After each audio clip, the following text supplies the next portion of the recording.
शिवसेना भाजपमध्ये निर्माण झालेलं राजकीय वादळ शमलं, मात्र विरोधी पक्षांनी सत्ताधाऱ्यांमधली दरी कशी रुंदावेल यासाठीचे प्रयत्न सुरू ठेवले। नेमकं काय घडलं पाहूया खास रिपोर्ट।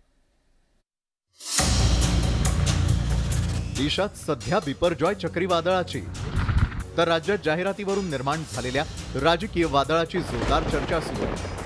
जाहिरातीवरून सुरू झालेलं राजकीय वादळ कमजोर पडत असताना त्या वादळात पुन्हा धुंदी निर्माण करण्यासाठी विरोधक सरसावले आहेत। उपमुख्यमंत्री देवेंद्र फडणवीस यांना कमी लेखण्याचा प्रयत्न केला जात असल्याची चिंता विरोधी पक्षनेते अंबादास दानवे यांना सतावू लागली आहे। विरोधी पक्षनेते अंबादास दानवे शिवसेना उद्धव बाळासाहेब ठाकरे पक्षाचेही नेते आहेत। भाजप आणि शिवसेना उद्धव बाळासाहेब ठाकरे यांच्यातलं सख्य सर्वांच्या परिचयाचं आहे। दोन्ही पक्षातून विस्तवही जात नाही, मात्र सत्ताधाऱ्यांमध्ये ठिणगी टाकण्यासाठी अंबादास दानवेंना उपमुख्यमंत्री देवेंद्र फडणवीस यांची चिंता वाहावी लागली।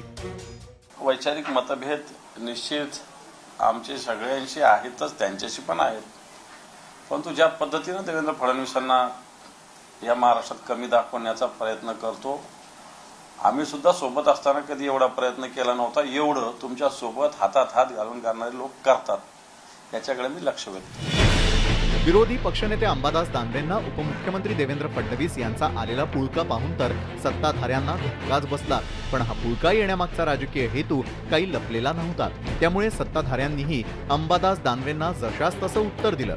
त्यांना उकळ्या फुटतात ना, थोडं जरी आमच्यामध्ये ते एवढे घट्ट असतात, दोघंही थोडे जरी एकामेकापासून लांब गेले की लगेच यांना उकळ्या फुटतात, पण तसं व्हायला देत नाही। कारण आपण बघितलं असेल की ज्या ज्यावेळेला मोदी साहेब किंवा अमित शहाजी येतात, दोघांना असं बरोबर एकत्र आणतात आणि आपल्या शेजारी आणून उभं करतात। एवढं प्रेम वरिष्ठांचं या दोघांवर आहे। सातत्याने टीका करण्यापेक्षा आम्ही करत असलेल्या कामामध्ये अधिक काय सुचवायचं असेल आम्हाला सुचवा।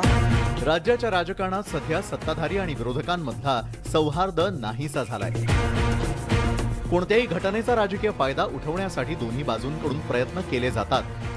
नुकत्याच झालेल्या जाहिरात प्रकरणावरून निर्माण झालेल्या राजकीय वादळाचा काही फायदा होतो का याचीच चाचपणी अंबादास दानवेंनी केल्याचं स्पष्ट होत आहे। Bureau report, news 18 Lokmat.